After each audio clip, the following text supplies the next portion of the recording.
बेशक हमें स्कूल में सिर्फ अच्छी बातें ही सिखाई जाती है, लेकिन बेहतर होता अगर बुरे काम और सही गलत का अंतर भी सिखाया जाता। गांधीनगर के पाठशाला स्कूल में पढ़ाती है सुनीता टीचर। सुनीता अपने काम को एक जिम्मेदारी की तरह निभाती है। वो जो स्कूल में पढ़ाती है उसी स्कूल के 10वीं कक्षा में पढ़ते हैं किरण, विनीत, पायल और जया। मुझे लगा स्कूल का आखिरी साल है, हम मजे करेंगे इन दिनों में, लेकिन तुम तो हर वक्त इन किताबों में ही घुसी रहती हो जया। मजे से क्या मतलब है पायल तुम्हारा? हर वक्त उस विनीत के साथ फिरती रहती हो और मुझे उस किरण के साथ फिरने को कहती हो। हाँ, तो इसमें गलत ही क्या है जया? भले ही मेरे पिता इस स्कूल के पियोन हैं, लेकिन सब उनकी इज्जत करते हैं और मुझे उनकी इज्जत की परवाह है। मेरी बात मानो, तुम भी ये सब बंद कर दो। इस सब के लिए बहुत वक्त है अभी।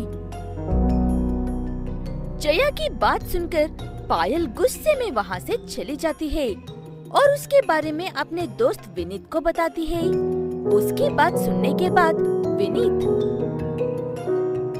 वो बेवकूफ है और हमें भी बेवकूफों की तरह बनाना चाहती है। तुम उसकी बातों पर ध्यान मत दो। ऐसे कहते हुए उसके बाद से विनीत और पायल ज्यादा वक्त एक दूसरे के साथ रहने लगते हैं।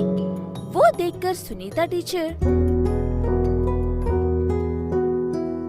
बच्चों, मैं तुम दोनों को काफी दिनों से देख रही हूँ। तुम दोनों का ऐसा साथ में रहना तुम्हारे भविष्य पर बहुत बुरा असर डालेगा, इसलिए ये प्यार छोड़कर एग्जाम्स पर ध्यान दो।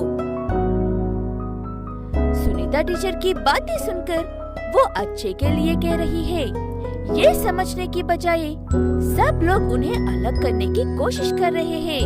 ये समझते हैं। तुम सही कह रहे हो विनीत, अब हमें क्या करना चाहिए? कुछ ऐसा करना चाहिए जिसके बाद कोई भी हमें अलग करने के बारे में सोच भी नहीं पाए। ऐसे विनीत और पायल कुछ बहुत गलत करने के बारे में सोचते हैं। उनकी बातें हमेशा उनके साथ रहने वाले किरण सुन लेता है और जाकर जया को बताता है। उसकी बात सुनने के बाद जया, एक दोस्त होने के नाते मैंने उसे बहुत बार रोकने की कोशिश की है। इससे ज्यादा मैं और कुछ नहीं कर सकती हूँ और ना ही करना चाहती हूँ किरण। अब चले जाओ यहाँ से। ऐसे कहते हुए जया किरण को वहाँ से भेज देती है, ये सोचते हुए कि किरण किसी और वजह से उसे ये बात कहने के लिए आया था, लेकिन करण सच में उसे सिर्फ यही बात बताने के लिए आया था। इसलिए जब जया उसकी बात नहीं मानती है, तब किरण जाकर सुनीता टीचर को ये बात बता देते हैं। तुमने बहुत अच्छा काम किया है करण, मुझे ये बात बताकर। चलो अब वो दोनों कहाँ पर है, बताओ मुझे। ऐसे किरण और सुनीता टीचर दोनों मिलकर जाकर एक क्लासरूम में छुपे हुए पायल और विनीत को बाहर निकालकर दोनों को एक एक थप्पड़ मारती है।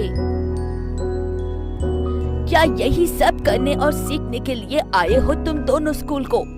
अगर कुछ हो जाता तो तुम दोनों में से किसी के पास इतनी हिम्मत है कि संभाल सको खुद को? ऐसी नादान और बेवकूफ हरकतों की वजह से कितने लोग परेशान हैं और अपनी जान दे चुके हैं, पता है तुम लोगों को?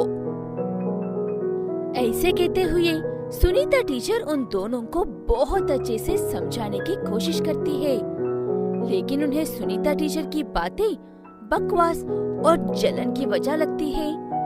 अब सुनीता टीचर के पास दो रास्ते थे, लेकिन वो एक ही रास्ता अपनाकर पायल और विनीता को पूरे स्कूल के सामने लेकर आकर वो दोनों जो करना चाहते हैं उसके बारे में बताती है और उसके बाद जो चाहे वो करने को कहती है।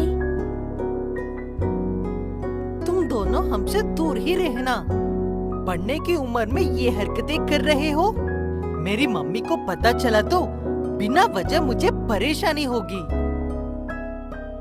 तुम अभी ऐसी स्कूल में पढ़ना चाहती हो? मैं पिताजी से कहकर स्कूल ही बदल लूंगी।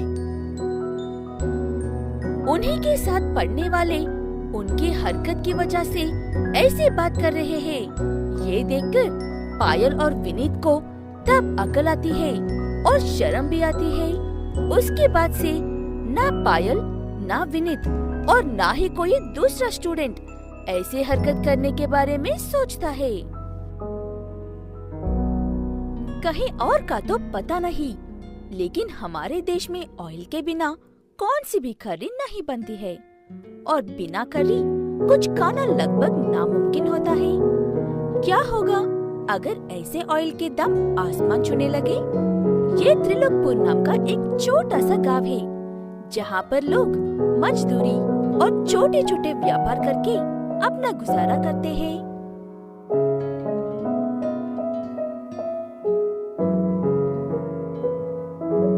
सुनिए, जल्दी से जाकर बाजार में सामान खरीद कर लेकर आइए। बच्चे भूखे हैं। मैं अभी जाकर लेकर आता हूँ। तब तक तुम बच्चों को ख्याल रखो। ऐसे कहते हुए हरिया बाजार में जाकर सौकर से जरूरत का हर सामान खरीदता है, सिवाय ऑयल के। इसलिए सौकर हरिया से पूछता है कि कोई भी उसकी दुकान से ऑयल क्यों नहीं खरीद रहे हैं। तब हरिया ऐसे जवाब देते हैं उस सौकार को।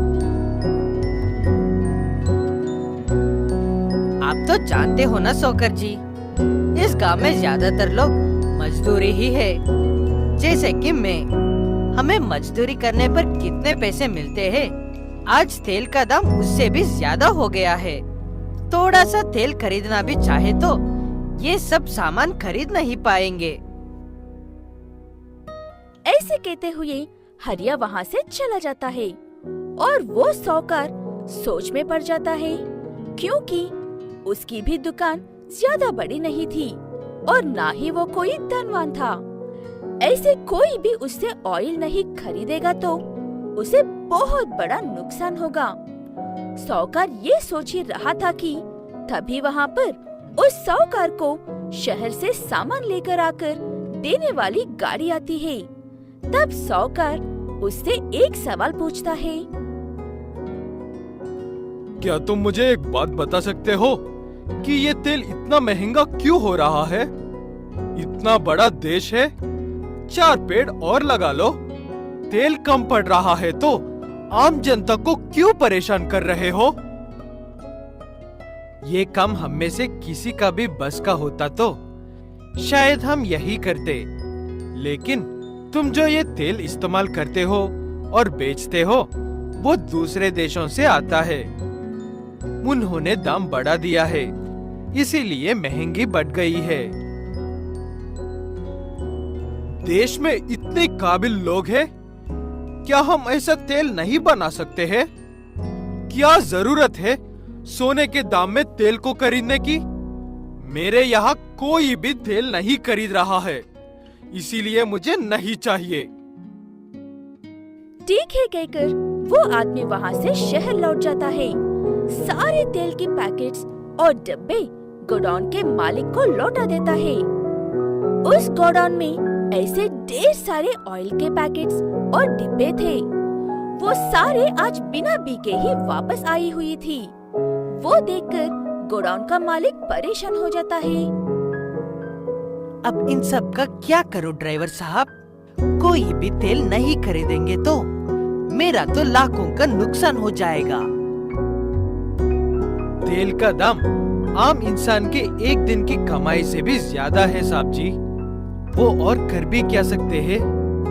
मैं लंच करके आता हूँ, बहुत भूख लगी है।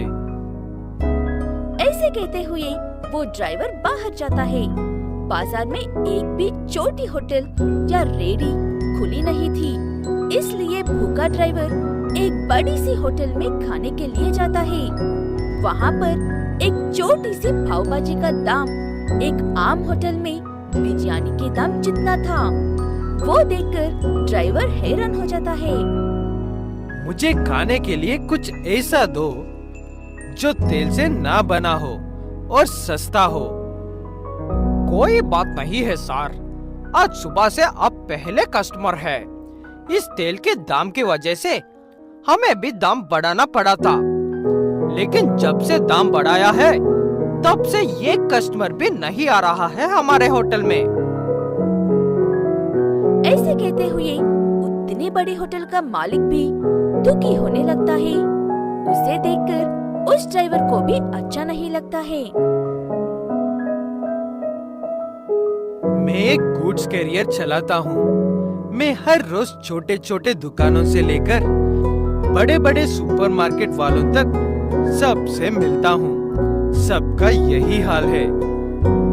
उसकी बात सुनने के बाद वो होटल वाला ऑर्डर लेकर आने के लिए जाता है। इस ऑयल के दाम के पीछे चाहे जो भी वजह हो, लेकिन हरिया जैसे मजदूर, सौकर जैसे छोटी दुकान वाले, बड़े बड़े गोडाउन वाले, हर किसी की हालत खराब है। हमें या तो इस ऑयल का कोई स्रोत ढूंढना होगा या फिर इस वजह को जल्द से जल्द खत्म करना होगा। ये ऐसा ही चलता रहा तो पता नहीं और क्या क्या होगा।